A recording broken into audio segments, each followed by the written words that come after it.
Hello and welcome to Electric Guitar Review. My name is Ben Morgan Brown and this video is part 2 of a review of the RockBoard pedalboards and accessories from Warwick. In part 1 I looked at the pedalboards themselves, and for part 2 I'm looking at the quick mount system, the pedal safe pedal covers, the power block power supplies and the Patchwork solderless patch cable system. Starting with the quick mount and pedal safe products, these are a range of externally mounted accessories that allow you to utilise the slotting system included in the RockBoard pedalboards to attach your pedals without modifications and protect the settings as well. There are 14 different quick mount plates covering your standard Boss, Ibanez, MXR, TC Electronics, Strymon, Seymour Duncan and other brands, including Dunlop wah pedals as well. By removing the original screws and using the slightly longer replacement screws included, you attach the quick mount to the bottom of your pedal and voila, it will now clip into place on the RockBoard. A foam pad sticks to the bottom of the quick mount to give some grip once it's clipped in, but it's still possible to slide the pedals in the slots to adjust spacing. Fitting the quick mounts was very easy. The hardest part in fact was making sure I didn't drop the screws, and once it's clipped in the pedal feels as if it's mounted much more securely than with Velcro. It is a neat system and I can see several reasons why it might appeal. One, of course, is that you don't have to stick Velcro all over your pedals and potentially lose labels or serial numbers, etc. Two, for pedals such as Boss or Ibanez, I've always felt like the Velcro never quite feels like it's secure unless you remove the rubber pad. And three, it could make it easier to just slot in and out alternative pedals for different rigs.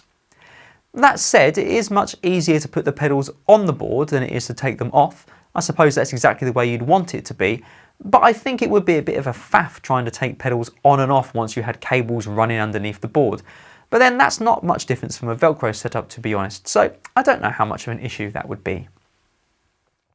The pedal safe system includes a quick mount but adds in a clear plastic guard that slides over your pedal to protect settings being changed and also for a bit of extra protection from dirt and liquids, etc.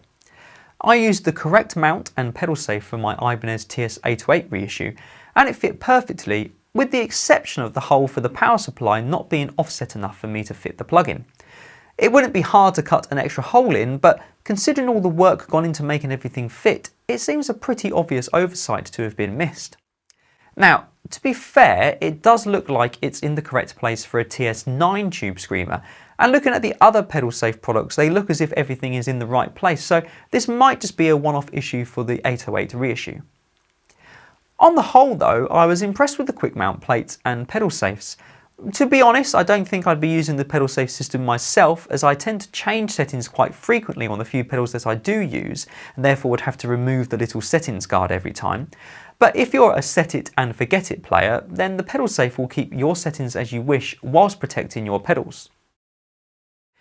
The quick mount plates seem a better solution than Velcro, but they are of course limited to use with the RockBoard pedalboards, so you are tied into those products, and with prices ranging from around £6 up to the £20 mark, it could get a bit pricey as a way of attaching your pedals to your board. Moving on to power supplies now, the RockBoard range starts with the power block, with 8 9V 150mA outputs and 2 18V 400mA outputs, through the ISO power block V6 and V10 with 6 and 10 outputs respectively, up to the ISO power block V16 with 16 outputs with multiple voltage and USB slots too. The entry-level power block is non-isolated, meaning the outputs share a transformer, and as such might not be the best option for powering boards with multiple brands and long cable runs, as extra noise can be introduced. All other models do feature isolated outputs and so should, in theory, play happily on any board provided they supply the right voltage and milliamp ratings for your pedals.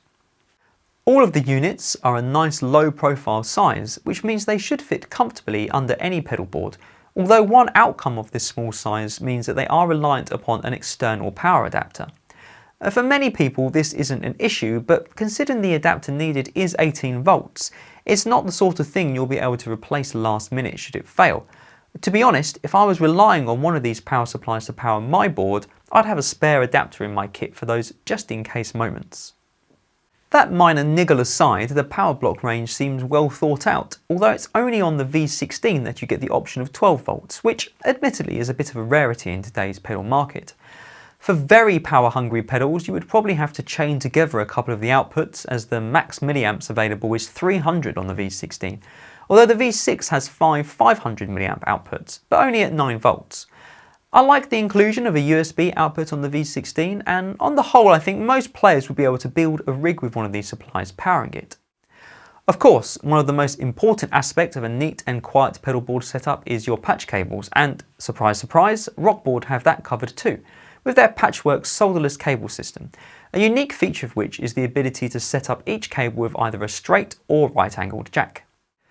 The patchwork set comes with 3 meters of 4mm cable and 10 solderless plugs, giving you enough for 5 cables, and a tool for cutting the cable and tightening the plug screw is included.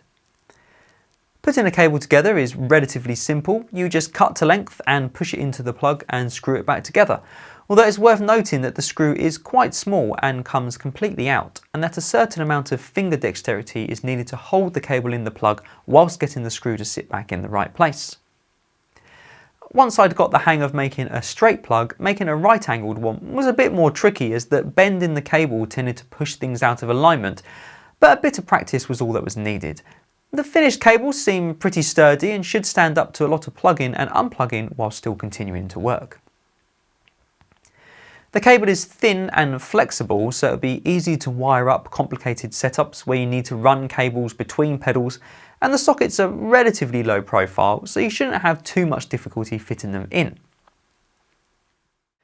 The RockBoard pedal boards and associated accessories from Warwick have impressed me with their good build quality, well thought out designs and integrated thought process.